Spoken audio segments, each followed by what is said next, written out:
오늘은 이사야서 6장의 말씀을 보겠습니다. 이사야 6장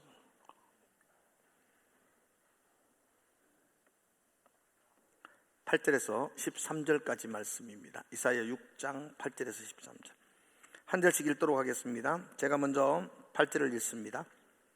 구약 성경 이사야서 6장 8절에서 13절입니다. 내가 또 주의 목소리를 들으니 주께서 이르시되 내가 누구를 보내며 누가 우리를 위하여 갈고 하시니 그때 내가 이르되 내가 여기 있나이다 나를 보내소서 하였더니 가서 이 백성에게 이르기를 너희가 듣기는 들어도 깨닫지 못할 것이요 보기는 보아도 알지 못하리라 하여 이 백성의 마음을 둔하게 하며 그들의 귀를 막히고 그들의 눈이 감기게 하라. 염려하건대 그들이 눈으로 보고 귀로 듣고 마음으로 깨달아 다시 돌아와 고침을 받을까 하노라 하시기로. 내가 이르되 주여 어느 때까지니까 하였더니 주께서 대답하시되 성읍들은 황폐하여 주민이 없으며 가옥들에는 사람이 없고 이 토지는 황폐하게 되며 여호와께서 사람들을 멀리 옮기셔서 이 땅 가운데에 황폐한 곳이 많을 때까지니라. 그 중에 10분의 1이 아직 남아있을지라도 그것도 황폐하게 될 것이나 밤나무와 상수리 나무가 배임을 당하여도 그 그루터기는 남아있는 것 같이 거룩한 시가 이 땅의 그루터기니라 하시더라. 아멘. 제가 중학교 때로 기억되어집니다. 학교에 가기 위해서 버스를 탔는데 버스에서 그 라디오 방송이 들려 나왔는데 그 방송에서 그 아나운서의 떨리는 음성으로 아주 놀라운 소식을 전하고 있었어요. 벌써 40년이 제가 훨씬 지난데도 불구하고 그때 그 아나운서의 떨림의 목소리 그리고 그 버스 안의 분위기 그 소식을 들었던 제 마음의 충격, 염려 이런 것들이 내 머릿속에 아직도 생생하게 기억되어집니다. 그날 들었던 충격적인 소식은 박정희 대통령께서 시해를 당하셨다라는 소식이었습니다. 젊은 분들에게 있어서 박정희 대통령 죽었는데 거기 충격적이냐라고 말할 수 있겠지만 중학생인 그 당시 저에게서는 굉장히 충격적인 소식이었어요. 제일 먼저 드는 생각이 북한 쳐들어오는 거 아닌가? 우리가 그만큼 세뇌를 많이 받았거든요. 어릴 때부터. 우리나라 망하는 거 아닌가? 그런 생각을 제일 먼저 했더랬어요. 박정희 대통령은 저에게 있어서 당시 중학생인 저에게 있어서 그냥 단순한 대통령이 아니었어요. 왜냐하면 제가 태어날 때부터 그분이 대통령이었어요. 한 번도 바뀐 적이 없어요. 우리나라는 대통령이 그분밖에 없었어요. 대통령이 아니고 온 국민들에게 그냥 왕과 같은 존재였다. 그러고 사람들이 굉장히 존경을 했더랬어요. 요즘은 독재니 군사정권이 이런 말들을 많이 하지만 당시로는 굉장히 추앙을 받았다고 기억되어져요. 우리 할머니가 동네 사람들에게 늘 저를 자랑했어요. 뭘 자랑했냐면 제 키가 박정희 대통령 키하고 닮았대요. 이게 할머니에게는 자부심이었어요. 우리 손자 봐라. 키가 대통령과 똑같다. 훌륭한 사람 된다는 거예요. 훌륭한 사람 됐습니다. 죄송합니다. 제가 이렇게 말하는 이유는 요즘은 우리가 상상할 수, 우리 어머니들은 아시겠죠. 상상할 수 없는 그 당시에 그분의 위상이나 그분의 위치는 우리 모든 국민들에게 정신적인 지주와 같았더랬습니다. 이 말을 하는 이유는 오늘 본문의 상황이 이와 비슷하게 흘러갔기 때문입니다. 이사야서 6장이 되는데요. 이사야서 6장은 선지자 이사야가 하나님의 소명을 받고 성전에 높이 계신 하나님을 만나는 장면이거든요. 보좌에 높이 앉으신 그 하나님, 그 옷자락에 성전 온 땅에 가득했고 옆에서 천사들이 창호하며 노래하죠. 거룩하다 만군의 여호와 그 놀라운 찬양이 너무나 아름다워서 성전의 문지방이 흔들릴 정도로 그런 영광스러운 임재를 선지자 이사야가 경험하고 있습니다. 그 문제는 이사야가 그런 놀라운 하나님의 임재하심을 경험했던 때가 언제냐, 그 시기가 언제냐 할 때 1절에 보니까 우시야 왕이 죽던 해, 우시야 왕이 죽던 때. 중학생인 저에게 박 대통령이 죽던 그날은 충격이었던 것처럼, 당시 남유다에서 우시야 왕이 죽는다는 것은 그들 모든 사람들 속에 두려움이었고 충격이었고, 리더십의 교체, 앞으로 이 나라 어떻게 되지? 라는 염려의 사건이었더랬습니다. 왜냐하면 우시야 왕은요 16살의 왕이 됩니다. 아버지 뒤를 이어서. 그리고 52년 동안 나라를 다스려요. 우시야 왕이 나라를 다스리는 그때에 대한 상황을 성경은 이렇게 설명하거든요. 역대하 26장 4절과 5절에 보면 우리가 단순하게 볼 수가 있어요. 한번 볼까요? 우시야가 그의 아버지 아마사의 모든 행위대로 여호와 보시기에 정직하게 행하여. 성경이 우시야에 대해서 평가하기를 하나님이 보시기에 정직하게 행했다 이렇게 말해요. 그 다음 5절을 한번 볼까요? 같이 한번 읽어볼까요? 5절 같이 시작.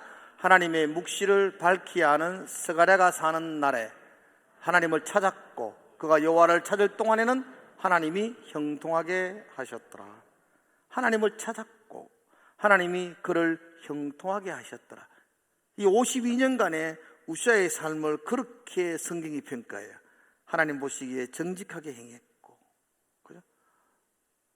하나님을 찾았고, 그래서 하나님이 그의 삶을 형통하게 해주셨다.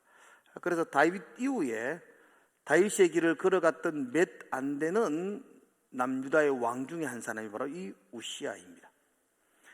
하나님을 찾았고, 그래서 하나님이 그를 형통하게 해주셨기 때문에 그가 통치하던 때에 그 남유다는 가장 부유한 나라였습니다. 군사적으로도 가장 힘 있는 나라였습니다. 이웃에 있는 암몬이나 모압 같은 나라들이 이 우시야에게 조공을 바칠 정도로 가장 힘 있는 나라가 되었더랬습니다. 그런 우시야가 죽었더라. 그럴 때 그 백성들은 굉장히 두렵습니다. 앞으로 어떻게 되지? 잘 될까? 우시야 왕이 죽음으로 이 땅에 혼란이 오지 않을까? 라는 염려와 걱정을 가지고 있습니다. 선지자 이사야도 마찬가지입니다. 우시야 왕이 죽던 해 두려움과 염려를 가지고, 성경 기록되어 있지 않지만 그 갈로 안에 그런 표현되어 있어요. 두려움과 염려를 가지고 성전에 하나님으로 달려옵니다. 두려움과 염려를 가지고 하나님께 달려올 때 하나님께서 우시야 왕에게 영광의 임재함으로 찾아오십니다. 그리고 두려움과 염려가 있는 그 마음속에 하나님의 소망으로 그를 새롭게 회복시켜 주십니다. 그게 이사야서 6장의 말씀입니다. 여러분, 그 위기라는 말은 위험한 기회다 이렇게 말하는 걸 듣습니다. 자칫 잘못하면 위기를 통해서 큰 어려움을 겪을 수가 있습니다. 그러나 그 위기를 잘 슬기롭게 극복하면 그 위기는 다시 내일을 도약할 수 있는 기회가 됩니다. 우시야 왕의 죽음은 어쩌면 이사야에게나 그 이스라엘 백성들에게 있어서는 위기였습니다. 그런데 선지자 이사야는 그 위기를 가슴에 안고 두렵고 떨리는 마음으로 낙담하고 있은 게 아니고 하나님에게로 달려왔습니다. 그때 그는 영광의 임재 가운데 하나님을 만나게 되고 새로운 소명을 얻게 됩니다. 위기가 기회가 된 것입니다. 여러분, 어떠한 위기 속에 있다 할지라도 하나님 만나면 그 위기는 기회가 될 줄로 믿습니다. 하나님은 위기를 기회로 바꾸시는 능력이기 때문입니다. 그리고 하나님은 우리 모든 삶의 위기에 대한 대책을 가지고 계신 분이십니다. 내 나름대로 무슨 대책을 세울 수 있지만 그건 영원하지 않을 겁니다. 그런데 하나님의 대책은 정확할 것입니다. 하나님의 대책은 분명할 것입니다. 그래서 오늘 설교 제목을 하나님에게 대책이 있습니다. 그래 정했습니다. 한번 따라 합시다. 하나님에게 대책이 있습니다. 아멘. 뭐 여러분들에게도 삶의 위기를 만나는 분들이 많이 있잖아요. 또 앞으로도 만나게 될 것이고, 그럴 때마다 여러분 기억하셔야 됩니다. 하나님은 우리의 삶의 위기를 기회로 바꿀 수 있는 능력이신 분이시고, 그 하나님에게 모든 대책이 있다는 걸 믿으시기를 주의 이름으로 축복을 드립니다. 우시아 왕이 죽던 해 그 두렵고 염려하는 마음으로 성전을 찾아왔던 그 이사야에게 하나님은 영광된 임재하심으로 그 영광의 보좌에 눌러 앉으신 그분의 모습으로 그를 찾아오셨습니다. 그리고 그에게 사명을 주셨어요. 하나님이 선지자 이사야에게 주신 사명이 8절의 말씀이거든요. 내가 또 주의 목소리를 들으니, 주님이 이사야에게 말씀하여 주십니다. 주께서 이르시되 내가 누구를 보내며 누가 우리를 위하여 갈고. 이게 이제 주님의 사명을 이렇게 주시는 장면이거든요. 그러니까 여러분 참 묘하죠. 주님이 이렇게 말하죠. 그냥 여러분 지금 제가 설교할 때 주님이 하나님이라 망령된 이야기지만 하나님 생각하시고 여러분이 앉아있는데 하나님이 내가 누구를 보내며 누가 나를 위해 갈고, 하나님 이렇게 말씀하는 게 아니고 지금 이사야가 앞에 있는 하나님이 혼자 이렇게 누구 보내지, 누가 갈지, 하나님이 지금 이렇게 말씀하시는 것 같아요. 이 본문은 누가 가면 좋겠는데, 누가 가야 하는데 누가 가지. 여러분 성경 속에 중요한 두 직분이 있습니다. 하나는 사람들을 등지고 하나님 앞에 서서 사람들을 대신하여 대변하는 사람 직분이 있습니다. 또 하나는 하나님을 등지고 사람들 앞에 서서 하나님의 마음을 대언하는 사람이 있습니다. 사람들의 편에 서서 하나님을 앞서서 하나님 앞에 나아가는 사람을 우리는 제사장들이라고 말합니다. 그렇죠? 사람들의 죄, 사람들의 상황들을 가슴에 짊어지고 하나님의 은혜의 보좌 앞에 나가서 하나님께 아뢰는 사람, 제사장이죠. 하나님 편에 서서 하나님의 마음을 듣고 백성들에게 하나님의 마음을 외치고 선포하는 사람들이 있습니다. 그 사람들을 선지자라고 말합니다. 여러분, 그러면 여러분, 제사장이 힘들까요? 선지자가 힘들까요? 제사장이 사랑을 받을까요? 선지자가 사랑을 받을까요? 사람들에게 제사장이 인정을 받을까요? 선지자들이 인정을 받을까요? 제사장이 없으면 백성들은 너무너무 고통스럽습니다. 하나님께 뭐 할 수가 없습니다. 제사장은 백성들에게서 정말로 필요한 직분입니다. 제사장이 없으면 하나님께 나갈 수도 없고 하나님 앞에 어떻게 말할 수도 없고 죄를 용서받을 수도 없습니다. 그러기에 백성들에게 있어서 제사장은 추앙을 받습니다. 존경을 받습니다. 대접을 받습니다. 그런데 선지자는 하나님의 마음을 듣고 백성들에게 선포합니다. 근데 하나님은 묘하시죠. 백성들이 잘할 땐 하나님의 마음 말씀도 안 하십니다. 삐딱선을 타고 잘못하면 하나님이 선지자를 불러가 너 가서 이야기해. 그러면 선지자는 백성들을 책망하고 꾸중하고 지적하고 돌이키게 하는 사역을 감당합니다. 백성들이 선지자의 말을 듣고 하나님 마음을 깨닫고 주께 돌아오면 부흥이 일어날 겁니다. 그런데 대부분은 하나님 마음을 듣고 백성들은 마음이 곧아서 돌 들고 선지자 때려서 죽여버립니다. 그래서 선지자들은 백성들에게 늘 박해와 고난을 받습니다. 제사장은 서로 하고 싶지만 선지자는 하고 싶지 않습니다. 그래서 하나님이 이렇게 혼자말로 말씀하는, 누가 가면 좋겠는데, 누가 내 마음을 좀 전하면 좋겠는데 누가 갈꼬. 그런데 하나님의 영광을 봤잖아요. 이사야는 높이 올리신 하나님을 봤잖아요. 그 옷자락이 성전에 가득하고 거룩하다 거룩하다 화답하는 그 아름다운 소리를 들었잖아요. 그래서 선지자가 말하죠. 주님, 제가 가겠습니다. 나를 보내십시오. 내가 하나님의 마음을 백성들에게 내가 전하겠습니다 라고 헌신하고 있는 장면이죠. 이사야가 그렇게 헌신하니까 하나님이 하나님의 마음을 이사야의 입에 전해주십니다. 가서 이렇게 전해라. 그리고는 이렇게 말씀하시죠. 여러분 9절의 말씀 한번 볼까요? 9절 같이 한번 읽어보겠습니다. 9절 시작. 여호와께서 이르시되 가서 이 백성에게 이르기를 너희가 듣기는 들어도 깨닫지 못할 것이요 보기는 보아도 알지 못하리라 하여. 하나님이 이사야 선지자에게 하나님의 말씀을 전해주세요. 그 내용들은 없어요. 여기에 지금 전해준 내용들은 없어요. 이 말을 전해라는 내용들은 없어요. 근데 하나님이 이사야에게, 백성들에게 이 말을 전해라고 전해줘요. 그리고는 하나님이 이사야에게 알려주세요. 너 그렇게 전해도 그들이 안 들을 거야. 들어도 그들은 깨닫지 못할 거야. 너 그렇게 전해도 그 백성들은 보고도 안 믿을 거야. 보고도 돌이키지 않을 거야. 다시 말해서 들어도 듣지 못하고 보도 보지 못한다는 겁니다. 그러면 이사야가 왜 가야 돼요, 그들에게? 여러분, 무슨 일을 하면요, 성취감이 있어야 되잖아요. 공부 열심히 하면 성적이 올라야 되죠. 그런 경우가 여러분 없었죠? 뭔 일을 하면 결과가 있어야 될 거 아닙니까? 그죠? 선지자가 말씀을 전하면 그 말씀을 받고 돌이키고 그 말씀을 받고 돌아오고, 그게 보람이죠, 보람. 근데 막 전했는데도 불구하고 아무런 반응이 없어요. 그러면 죽어요, 죽어. 그죠? 근데 하나님이 이사야에게 말하는 거예요. 너 전하면 그들이 들어도 깨닫지 못할 거야. 봐도 모를 거야.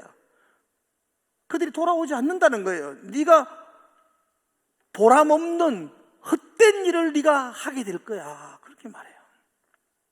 얼마나 낙담이 되는지 몰라요. 그죠? 그리고는 이어서 10절에 이렇게 말씀합니다. 10절에 한번 볼까요? 이 백성의 마음을 둔하게 하며 그들의 귀가 막히고 그들의 눈이 감기게 하라. 염려하건대 그들이 눈으로 보고 귀로 듣고 마음으로 깨닫고 다시 돌아와 고침을 받을까 하노라. 이 10절의 말씀은 굉장히 해석하기 힘듭니다. 너 가도 전해라. 그들이 듣지 않을 거야. 보지 못할 거야. 그리고는 하나님이 그들에게 이렇게 말하죠. 그들의 마음을 너는 가서 둔하게 해. 그들의 눈을 어둡게 해. 그들의 귀를 듣지 못하도록 해. 그래서 돌아와서 내게 회개하지 못하도록 해. 나 그들이 네 말 듣고 회개할까 봐 나 걱정이야. 그럴 바에는 왜 보내요? 하나님의 본래의 마음은 그러면 안 되잖아요. 하나님은 본래의 마음은 아무리 악한 자라도 말씀을 들으면 돌이키고 회개하고 예민하게 주께 반응하고 주님께 돌아오는 걸 하나님이 원하는 것 아닌가요? 그래서 지금 이사야에게는 하나님이 그렇게 말해요. 그들에게 말을 전해봐. 들어도 깨닫지 못할 거야. 봐도 그들은 안 돌아올 거야. 내가 걱정이 있는데 네가 가서 잘 전해가지고 그들이 돌아올까 봐 내가 걱정이야. 이렇게 말하는 거예요. 그럴 바에는 왜 보내느냐고요. 왜 이사야를 그곳에 백성들에게 보내서 피차 듣고 싶지 않는 말을 서로 나누도록 만드느냐고. 안 보내면 되지. 근데 여러분, 이 10절의 말씀은 문자 그대로 여러분들이 해석하면 틀려요. 이거 이해가 안 되는 말이에요. 지금 내가 문자 그대로 여러분들에게 말씀드렸잖아요. 이렇게 해석하면 안 돼요. 이 말은 9절의 말씀이 키포인트예요. 그리고 10절은 거기에 붙어있는 말이에요. 9절의 말씀은 이런 말이죠. 네가 열심히 전해도 그들이 듣지 않을 거야. 네가 열심히 가르쳐도 그들이 돌아오지 않을 거야. 보지 못할 거야. 너무 속상하지. 그러면서 10절은 이렇게 말하죠. 그들 돌아오지 못하게 해. 그들이 회개하지 못하게 해. 그들이 회개하고 돌아올까 내 걱정이야. 못 돌아오도록 해. 이런 말이거든요. 이 말은 그들이 하나님 말씀을 듣고 뉘우치고 하나님 말씀 앞에 회개하고 주께 돌아오지 않는 것에 대하여 하나님이 속상해서, 하나님이 너무너무 마음이 아파서 외치는 소리예요. 예를 들어 이런 이야기입니다. 아버지가 아들을 불러놓고 너 임마 이렇게 하면 안 돼. 이건 이러면 안 돼. 너 이렇게 해야 돼. 꾸중을 했어요. 그럼 아들이 아버지 죄송합니다. 다시는 안 그러겠습니다. 이렇게 말하면 해피엔딩으로 끝나요. 그런데 아버지가 꾸중하니까 아들이 모르면 가만히 있어 하고 벌떡 일어나가지고 방문을 박차고 집을 나가버렸어요. 그러니까 아버지가 앉아서 막 화가 나가지고 속이 상해가지고 문 걸어 잠가라. 저놈 다시는 못 들어오게 해라. 어머니한테 막 소리치는 거죠. 이해 가시죠? 아버지의 본래의 마음이 뭔지를 아시겠죠? 하나님 말씀을 듣지 않고 거역하고 자기 갈 길로 가고 있는, 돌이키지 않는 그들을 향한 속상한 하나님 아버지의 마음. 문 닫아라! 못 들어오게 해라! 그렇게 지금 외치고 있는 게 10절의 말씀이죠. 그래서 이사야 선지자가 다시 하나님께 묻는 거예요. 언제까지 문을 걸어 잠그시렵니까? 언제까지 그들이 돌아오지 못하게 하시렵니까? 언제까지 그들을 회복시키지 않으시렵니까? 하나님 언제까지 그들을 다시 이렇게 세우지 않으시렵니까? 그러면서 11절에 말하잖아요. 주여 어느 때까지니까? 언제까지 문을 닫고 있을 것입니까? 주여 어느 때까지 그들이 주께 돌아오지 않을 것입니까? 그러자 이사야의 그 물음에 대해서 하나님이 11절과 12절에서 대답을 해주세요. 언제까지? 성읍들은 황폐하여 주민은 없으며 가옥들에는 사람이 없고 이 토지는 황폐하게 되며 여호와께 사람을 멀리 옮기셔서 이 땅 가운데 황폐한 곳이 많을 때까지니이다. 그렇게 말해요. 언제까지 저들을 그냥 버려두실 겁니까? 그때 하나님이 선지자 이사야에게 말하죠. 그들이 나를 버리고 나를 등지고 나의 말을 듣지 아니하고 내가 부르짖어도 돌아오지 아니함으로 말미암아 내가 그들의 땅을 황폐하게 할 것이다. 그들은 돌아오지 않을 거야. 내가 그들을 먼 나라로 포로로 끌고 가버릴 거야. 하나님의 심판이죠.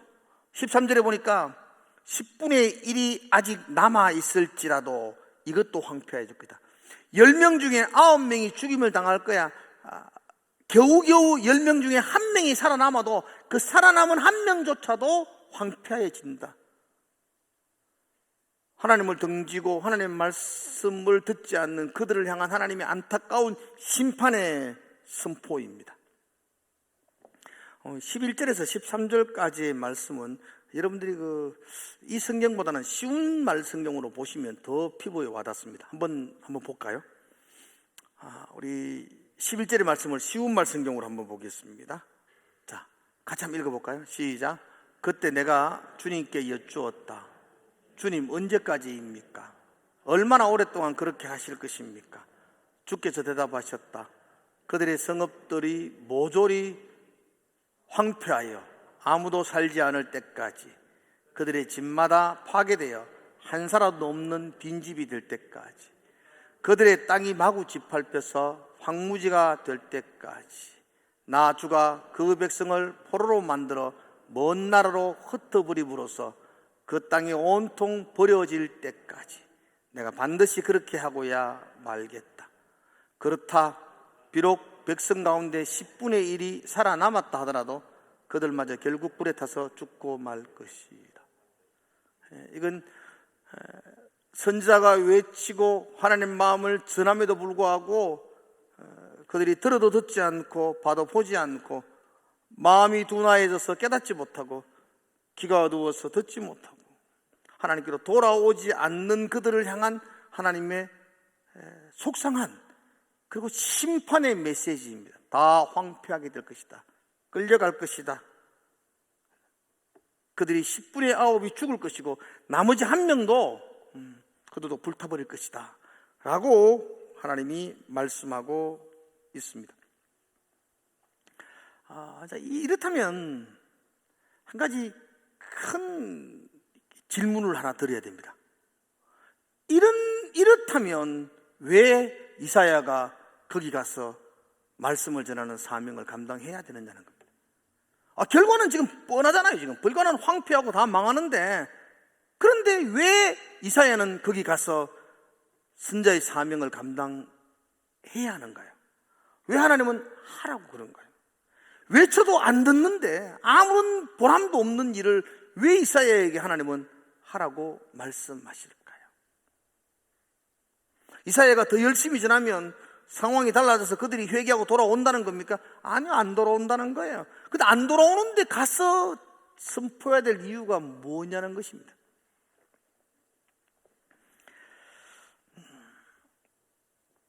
왜 그렇게 하느냐? 이유는 단 한 가지입니다. 비록 그들이 말씀을 듣지 않고, 비록 그들이 등을 돌리고, 비록 그들이 그로 말미암아 심판을 받고 눈에 보이는 상황이 황폐해지고 아무런 소망이 없는 너부러진 모습으로 그들이 남겨지는 거야. 그러나 나 하나님은 그들을 포기하지 않을 거야. 이 마음 전하라는 겁니다. 나 하나님은 그들을 절대로 외면하지 않을 거야. 그들이 나에게 등을 지고 나의 말을 듣지 않고 돌이키지 않고 그래서 황폐하게 된 들판에 너부러져 있어도 나는 그들을 포기하지 않을 거야. 나는 그들에게 다시 약속의 씨앗을 줄 거야. 다시 소망을 줄 거야. 그들을 다시 일으켜 세울 거야. 나는 하나님 아버지의 마음을 이사야야, 네가 그 백성들에게 그리고 이 글을 읽는 사람들에게 네가 알려주라. 그게 이사야의 사명입니다. 여러분, 이 백성들에게는 앞으로 험난한 황무지가 찾아올 겁니다. 많은 어려움과 고난이 오게 될 겁니다. 그들은 하나님을 떠남으로 말미암아 하나님의 처절한 심판을 받을 수도 있을 겁니다. 그러나 하나님은 그들을 포기하지 않을 겁니다. 하나님은 끝끝내 그들을 붙들고 다시 이렇게 세우시고 회복시켜 주실 것입니다.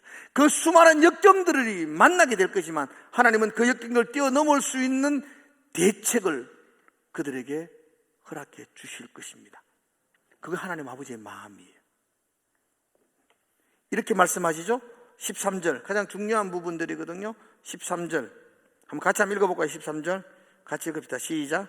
그 중에 10분의 1이 아직 남아있을지라도 그것도 황폐하게 될 것이나 밤나무와 상수리나무가 배임을 당하여도 그 그루터기는 남아있는 것 같이 거룩한 씨가 이 땅에 거루터기니라 하시니라.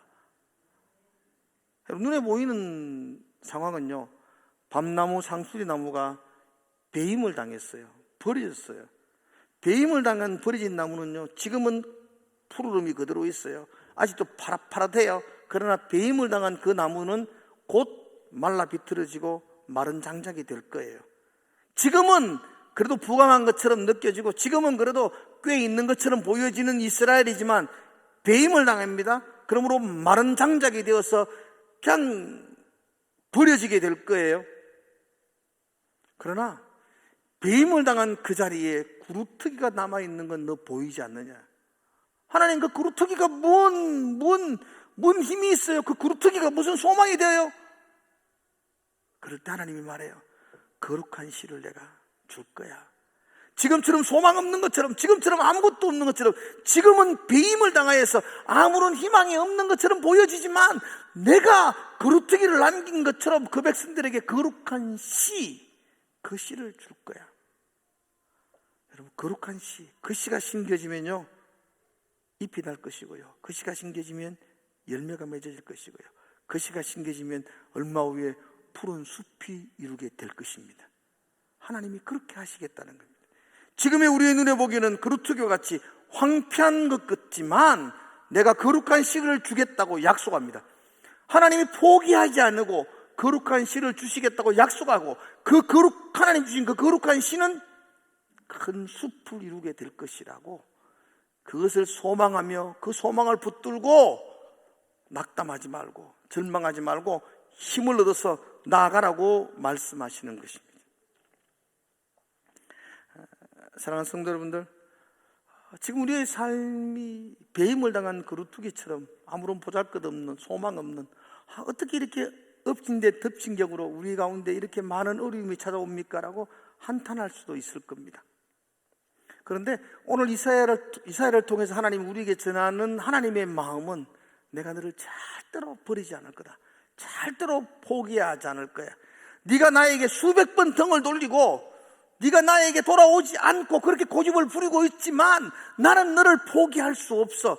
그래서 내가 거룩한 씨를 너에게 보내겠다라고 약속해 주고 있습니다. 이 거룩한 씨가 예수 그리스도십니다. 그 예수 그리스도는 우리의 삶의 소망인 줄로 믿습니다.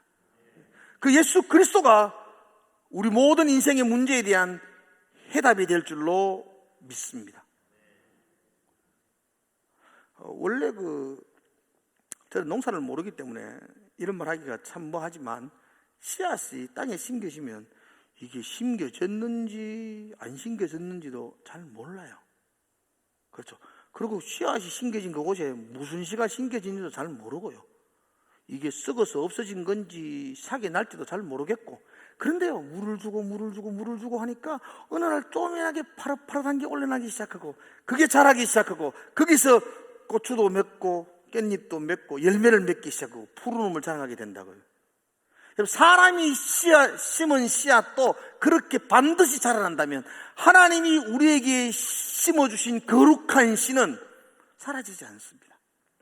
그 거룩한 씨, 그 예수 그리스도께서는 우리를 자라게 하고 잎이 나게 하고 열매를 맺게 하고 우리 이 땅 가운데 무성한 하나님의 나라의 나무들로 우리를 세워줄 줄로 믿습니다. 그게 우리의 소망입니다. 지금 잘 보이지 않아요. 배임을 당하고 황폐해졌고 아무것도 없는 호들판처럼 그런 것들이 푸르름은 없는 것처럼 보여지지만 거룩한 씨를 내가 심었다고 말해요. 그렇게 심겨진 씨앗은 반드시 자라나게 될 것이고, 그 심겨진 씨앗은 반드시 열매를 맺을 것이고 푸르른 숲을 이룰 줄로 믿어요. 그게 우리의 소망입니다. 누가 그렇게 하신다고요? 하나님이 하십니다. 지금 눈에 보이는 현실과 상황은 암담하고 처절하고 절망이지만 하나님이 그렇게 하실 겁니다. 그게 저와 여러분들에게 소망의 제목이 되는 겁니다. 그 살아계신 하나님, 그 하나님이 그렇게 약속하셨기 때문에 그 약속은 반드시 이루어지게 될 것이고, 그리고 그 약속이 반드시 이루어질 것을 믿기에 이 황폐함 속에서도 찬송하면서 그 약속을 기다리며 갈 수 있는 게, 그게 그리스도인의 삶입니다. 거룩한 씨가 반드시 자라나서 우리의 삶에 푸르름의 아름다움을 선물로 주실 줄로 믿습니다. 자, 결혼하고 한 2년 만에 아들을 얻었거든요. 내가 놓은 건 아니고 우리 집 사람이 낳았죠. 늘 그런 얘기 많이 들었어요. 첫 아들을 가슴에 안을 때 그 아빠의 감격 혹시 있나? 여러분들 아세요? 아빠가 막 가슴, 와, 내 아이 막 이러가 막 가슴 떨린다 그러더라고요. 우리는 둘이었어요. 떨림이 2배가 되죠. 하여튼 우리 사람 아이를 낳고 병원 연락이 와서 이제 분만실로 이렇게 가서 이 유리창 있는 데서 요 2 아이입니다라고 내가 나한테 간호사들이 이렇게 보여주잖아요. 친구들 속에 말 많이 들었어요. 그 첫 아이를 본 첫 아이의 감동이 평생 잊지 못할 거야. 그런데 저는 첫 아이 보면서 충격이 평생 잊을 수 없어요. 쌍둥이였잖아요. 쌍둥이였으니까 그렇게 보통 아이들보다 더 크게는 태어나지 못했을 거예요. 우리 큰아가 3.2kg, 작아가 2.8kg. 그래도 컸죠. 3.2kg 큰아는 보니까 그래도 컸더라고. 2.8kg 보니까 ET 돼요, 완전히. 난 처음 봤어요. 그렇게 쭈글쭈글 거리는 아가 있는 줄. 나는 TV에서 갓난아이들은 다 예쁜 줄 알았어요. 안 예뻤어요. 난 내 닮을 줄 알았는데 하나도 안 닮았어요. 그 아이를 보면서 내 얼굴이 하나도 없었어요. 우주에서 날라온 ET가 이래 누워있는 느낌이었으니까 나는 전혀 솔직히 별 감동 없었어요. 그런데 집에 와서 1달, 2달, 1년 1년 지나고 나니까 내하고 판박이 돼. 시도덕은 못한다는 말이 딱 나오네. 똑같아요. 누워있는데 제 돌사진 보면 얼마나 돌사진이야. 스카프 몰라요. 누가 못 찾아요. 똑같아요. 요즘 많이 달라졌어요. 맞죠? 그때는 그랬더랬어요. 여러분, 제가 내 아들입니다. 하나님, 내 안 닮았습니다. 내 닮게 해주십시오. 코를 만지면서 내 코와 닮을지어다. 예수 이름으로 명하노니 이 입술이 나와 닮을지어다. 한 번도 그런 기도 한 적 없습니다. 그냥 놔뒀습니다. 놔두니까 자라니까 내 닮았대요. 왜냐하면 나의 DNA가 그 안에 있었기 때문 아니겠어요. 내 닮았더라고요. 이건 내 노력한 것도 없고 그냥 그도 저절로 된 거예요. 저절로 됐더라고요. 하나님의 거룩한 씨를 우리에게 심어주셨어요. 우리는 자라나게 될 겁니다. 아름다운 예수의 형상으로 회복될 것입니다. 다시 푸르름을 자랑하는 하나님의 나라의 귀한 일꾼들로 우리 모두가 세워질 것입니다. 지금은 황폐하고 아직도 부족한 점이 많고 조금만 바람만 보면 넘어지고 자빠져서 어떻게 할지도 모르는 그런 불쌍한 모습으로 그렇게 살아가 있지만 이것이 우리의 본래의 모습이 아닌 줄로 믿습니다. 하나님이 밤나무, 상수리나무가 잘림을 받아도 내가 거룩한 씨를 그에게 심어줄 것이고 그 거룩한 씨는 반드시 자라나서 잎이 나고 열매를 맺어서 무성한 숲을 이룰 것이다는 약속의 말씀을 우리에게 주셨습니다. 이 약속이 있는 자는 소망이죠. 이 소망이 있는 자는 낙담하지 않습니다. 소망이 있는 자는 지금 환경 때문에 절망하지 않습니다. 지금은 내 눈에 환경은 비록 보잘것없지만 소망이 있습니다. 그 소망을 주신 분이 하나님이시고 하나님은 반드시 그 소망을 이루시는 분이십니다. 그러게 우리는 거룩한 씨를 내게 주셔서 큰 숲을 이룰 것이라고 약속하신 그 하나님 붙들고 소망을 가지시고 여러분들이 셈을 얻으시고 힘차게 그 소망 가운데에 찬송하며 나갈 수 있는 그런 그리스도인의 모습이 되시기를 주의 이름으로 축복을 드립니다. 기도하겠습니다. 하나님을 향한 소망이 우리에게 힘이 되게 하여 주시옵소서. 현실 때문에 낙담하지 않게 하시고 주님이 내게 주신 이 소망의 약속, 하나님은 절대로 나를 포기하지 않으시고 절대로 우리를 버리지 아니하시고 하나님이 그 은혜의 손길로 인도하신다는 그 소망의 메시지, 예수 그리스도 거룩한 씨를 통해서 우리가 다시 살아날 거라는 그 소망의 메시지가 우리에게 찬송이 되게 하시고 우리의 감사의 기도가 되게 하여 주시옵소서. 예수님 이름으로 기도드리옵나이다. 아멘.